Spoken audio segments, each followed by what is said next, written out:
Other than nutrition, checks and balances रखना बहुत important है। जैसे आपकी गाय बच्चा दी और उसके बाद वो 55 से 60 दिन में उसकी पहली आई, या फिर 60 से 65 दिन में एक पहली आई हो जानी चाहिए।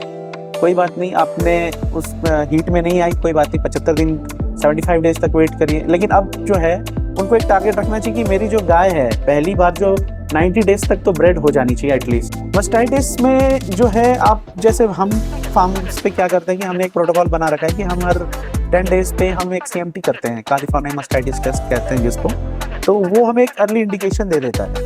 अदर देन दैट हमारे पास सॉफ्टवेयर है जो हमें इलेक्ट्रिकल कंडक्टिविटी पे भी रिपोर्ट्स जनरेट करके देता है, जो हमें एक अर्ली साइंस दे देता है कि हाँ you need to check this cow, there is some issues with the subclinical mastitis or there is chances of having mastitis। Generally जो स्ट्रेस मतलब जब गाय को अपने नॉर्मल दिनचर्या से एक्स्ट्रा एफर्ट लगाना पड़ता है, एक्स्ट्रा एनर्जी लगाना पड़ता है खुद को सर्वाइव करने के लिए। अगर सिंपल टर्म में अगर आप जैसे बहुत बढ़िया फॉर द टाइम बिंग अगर अब मैं कहूँ कि जैसे heat stress, calving stress, high production stress, vaccination stress, ये सारे स्ट्रेस पीरियड हैं जो आइडेंटिफाइड हैं।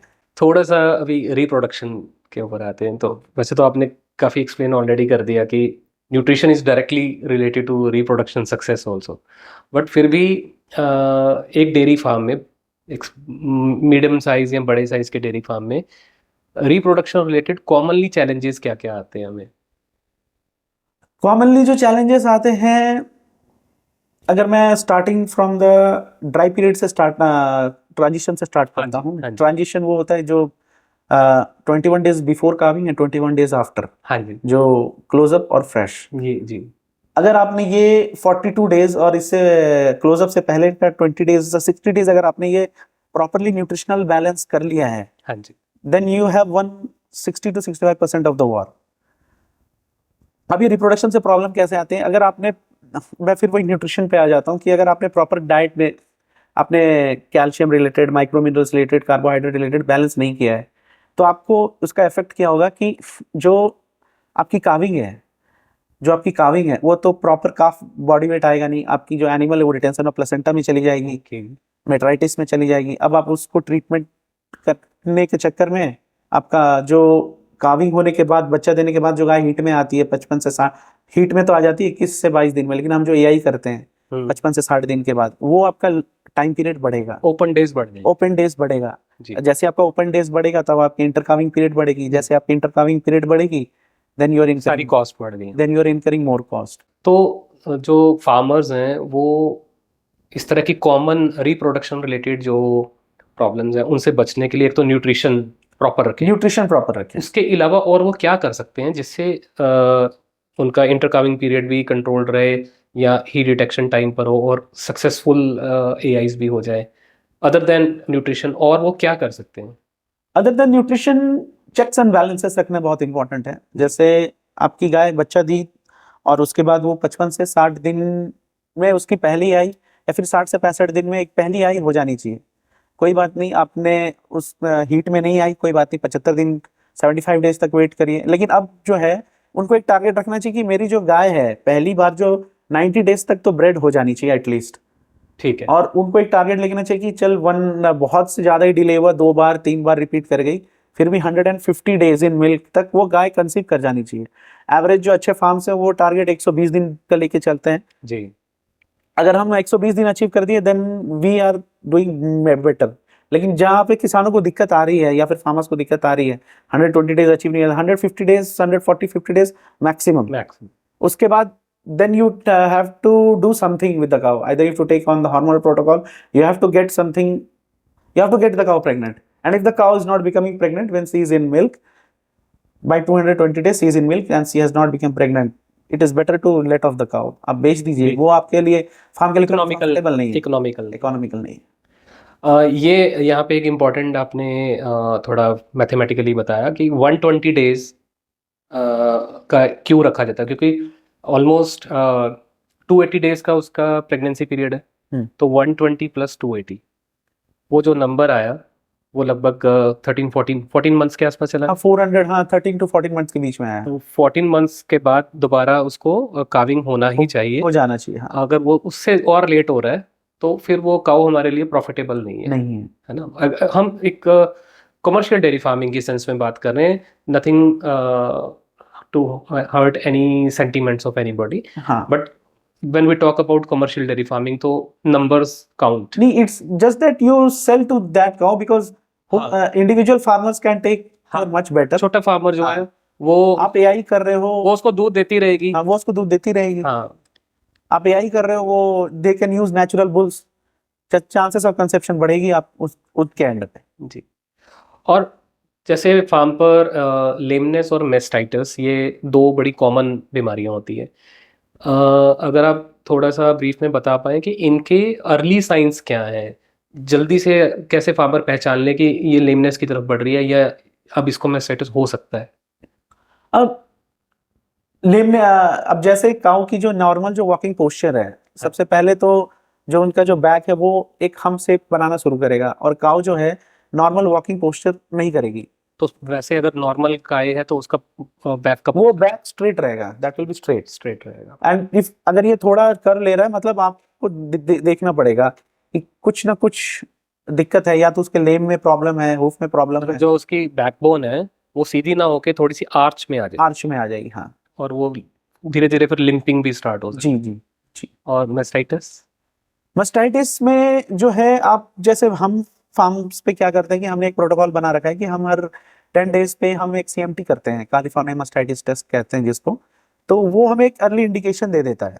अदर देन दैट हमारे पास सॉफ्टवेयर है जो हमें इलेक्ट्रिकल कंडक्टिविटी का भी रिपोर्ट्स जनरेट करके देता है, जो हमें एक अर्ली साइंस दे देता है कि हाँ, you need to check this cow, there is some issues with the subclinical mastitis or there is chances of having mastitis। तो टेक्नोलॉजी भी मदद कर रही है, प्लस आपने अपने प्रोटोकॉल्स वैसे भी CMT टेस्टिंग के बनाया। तो कितनी फ्रीक्वेंटली आप CMT करते हैं? हम एवरी 10 to 12 डेज हमने एक प्रोटोकॉल बना रखा है कि महीने में एटलीस्ट 3 बार तो हो, नहीं तो 2 बार तो कम से कम होने ही चाहिए। ठीक है।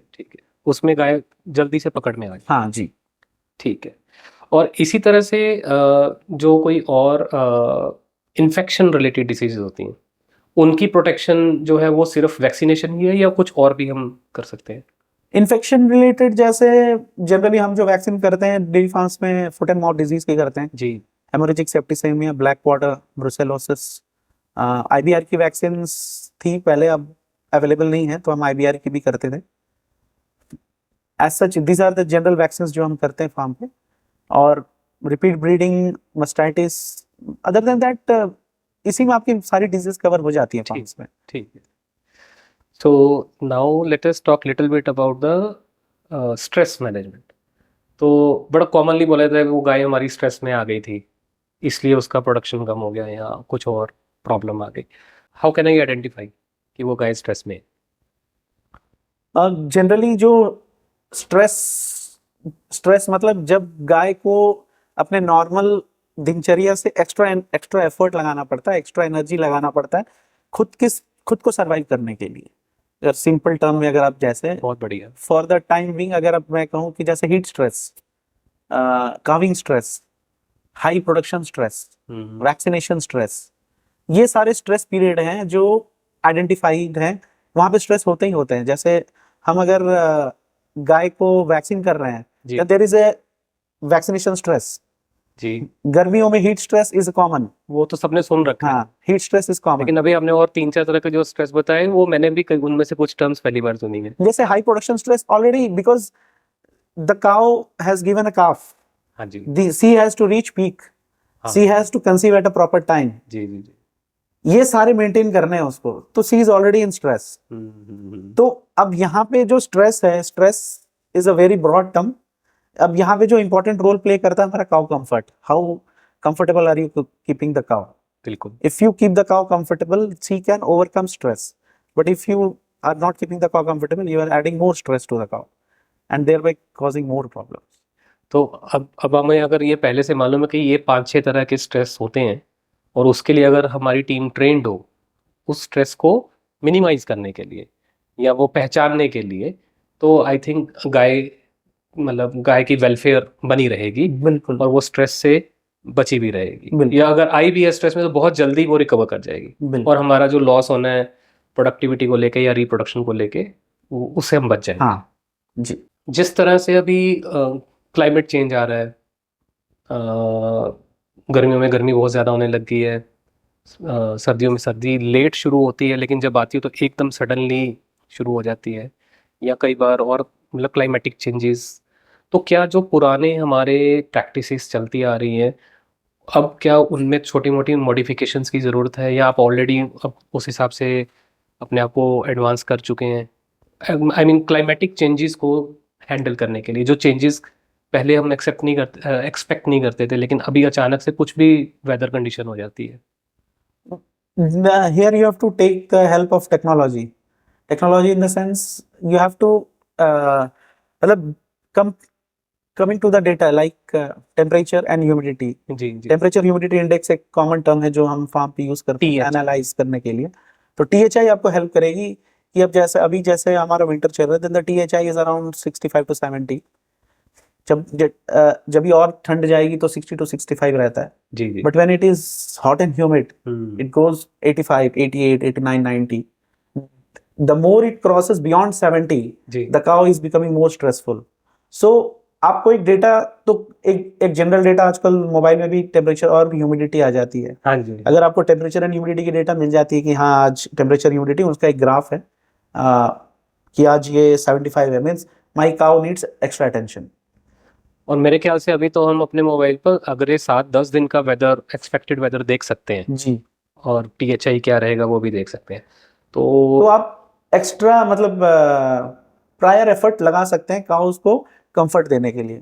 रियली नाइस इन्फॉर्मेशन, क्योंकि मे बी मैंने मिस किया हो, लेकिन मैंने कभी पहले ये नहीं किसी को इतना स्मार्टली देखा कि वो मोबाइल से ये इन्फॉर्मेशन ले सकते हैं कि अगले 8-10 दिन का वेदर क्या रहने वाला है, उसके अकॉर्डिंगली पहले ही प्रिवेंटिव स्ट्रेस मैनेजमेंट की तैयारी कर ले। जी नॉर्मली मैंने रिएक्टिव तो देखा है कि अरे आज गर्मी हो गई, आज हमें पंखे या स्प्रिंकलर हाँ। चलाने चाहिए।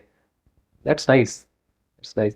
तो क्योंकि हम टेक्नोलॉजी की बात कर रहे हैं, तो अभी आप टेक्नोलॉजी में क्या क्या यूज़ कर रहे हैं? मतलब किस तरह की इंफॉर्मेशन, और मतलब इंफॉर्मेशन टेक्नोलॉजी या कोई और तरह की टेक्नोलॉजी आप क्या यूज़ कर रहे हैं, उसके बेनिफिट्स क्या मिल रहे हैं आपको? Technology in the sense basically जो हमारे जैसे बड़े फार्म्स में तो हम it is dependent on our technology partners. What are the systems they provide, how not system they provide, what is our requirement and how they meet our requirement. Solutions like THI based automations, cooling systems, because when the cow is in heat they need cooling and you have to cool the cows. So what are the systems? It is not about an individual cow, एक cow को हम ले आए और नहला दिए। It is about a group of cows. How do you cool the cows? गाय को एक साथ रहनी भी है तो वो जो हीट जनरेट होगी उसे भी डिसिपेट करनी है। तो ये सारे टेक्नोलॉजी जो है हमारे टेक्नोलॉजी पार्टनर्स हमें हेल्प करते हैं प्रोवाइड करने में। तो अभी टेक्नोलॉजी ऑलमोस्ट हर एक फील्ड की जो टेक्नोलॉजी है उसमें आर्टिफिशियल इंटेलिजेंस इंट्रोड्यूस हो गई है, तो आपको भी उसके कोई बेनिफिट मिल रहे हैं? अभी artificial intelligence is new for dairy, but yes my software at least some things they can indicate like electrical conductivity, and based on that electrical conductivity it tells that yes, this animal is going to be having some issues, check it. Like activity reports, artificial intelligence तो नहीं ये अब गाय की activity, लेकिन हाँ आज के date में ये बताती है कि हाँ आपकी जो गाय है इतने दिन पहले इतने घंटे हो गए इसको हीट के, अभी आपका करेक्ट टाइम है इंसेमिनेशन का, अभी आप एक विंडो ओपन है। तो ये सारे आर्टिफिशियल इंटेलिजेंस हमारे सॉफ्टवेयर में है, but it is an involving science of course. तो यानी कि डेयरी इंडस्ट्री अब वो पुराने जमाने का गाय भैंस चारने वाला काम नहीं है, it is really hi-tech. Yes, hi-tech, and you have to use technology and data. वो ऑफ कोर्स अगर आपके पास डेटा आ गया और आपने एक्शन नहीं लिया तब भी किसी काम की नहीं है, और अगर आप एक्शन लेना चाहते हो लेकिन इन्फॉर्मेशन आपको नहीं मिली तब भी आप किसी काम की नहीं। एक इम्पॉर्टेंट आजकल बड़ी डिस्कशन चल रही है वो है कि बहुत सारे जो ह्यूमंस के जो डॉक्टर्स हैं वो उन्होंने धीरे धीरे ये कहना शुरू किया है कि मिल्क कम पिएं क्योंकि उसमें एंटीबायोटिक्स के रेजिड्यूल्स होते हैं, या मतलब वो अपने स्पेशली जो शुगर के पेशेंट्स हैं उनको तो स्पेशली बोलते हैं कि आप मिल्क या मिल्क प्रोडक्ट कम खाएं, या वहीं से ले जहाँ से वो इंश्योर कर सकते हैं कि इसमें एंटीबायोटिक्स का यूजेज नहीं होता फार्म पर। इस तरह की चीज़ों को देखते हुए, क्योंकि अगर हम मिल्क कंज्यूम कर रहे हैं और उसमें अगर कोई ऐसे रेजिड्यूल्स हैं जो हमारी हेल्थ के लिए अच्छे नहीं हैं, तो एज अ डॉक्टर आपको क्या लगता है कि एक डेयरी फार्मर की कितनी रिस्पॉन्सिबिलिटी बनती है कि वो हाई क्वालिटी मिल्क ही दे, और उसके लिए वो मतलब मिनिमम कम से कम क्या क्वालिटी का वो मिल्क तैयार करे जो ह्यूमन के लिए अच्छा हो, ना कि नुकसानदायक हो? हाँ, ये एंटीबायोटिक रेजिस्टेंस जो टर्म है कि होता क्या है कि जो हम एंटीबायोटिक्स, अब फार्म है तो ट्रीटमेंट्स तो होंगे, जी, अगर मास्टाइटिस है, गाय बीमार पड़ेगी तो ट्रीटमेंट्स होंगे, and in that treatment you have to use antibiotics. Of course. Now यहाँ पे जो इम्पोर्टेंट है कि वो जो मिल्क है, जो एंटीबायोटिक ट्रीटेड काउ की जो मिल्क है, वो ह्यूमन चेन में ना जाए। ठीक है। तो ह्यूमन चेन में ना जाए, इसका कंसर्न यही कि आप जो मिल्किंग करिए वो आप डिस्पोज मत करिए मार्केट में, वो आप अपने फार्म पे रख लीजिए। या अगर आपको लग रहा है कि एक ही का है या फिर ज्यादा एंटीबायोटिक मिल्क है, then it is better, volume ज्यादा होगी नहीं फार्म पे, अगर आपकी प्रिवेंटिव मेंटेनेंस है तो कुछ का ही बीमार पड़ेगी, आप वो दूध फेंक दीजिए। जो नॉर्मल डेयरी फार्मर्स हैं, एक मैंने ऑब्जर्व किया है कि वो कई बार उनका वेटरनरियंस के साथ एक रिलेशन बहुत स्ट्रांग नहीं बन पाता, या एक गैप रहता है, और फार्मर सोचता है कि मैं खुद से ही सब कुछ कर सकता हूँ, या उसको लगता है कि हाउ कैन आई अप्रोच, उतने तो डॉक्टर्स अवेलेबल नहीं है जितने फार्म्स हो चुके हैं।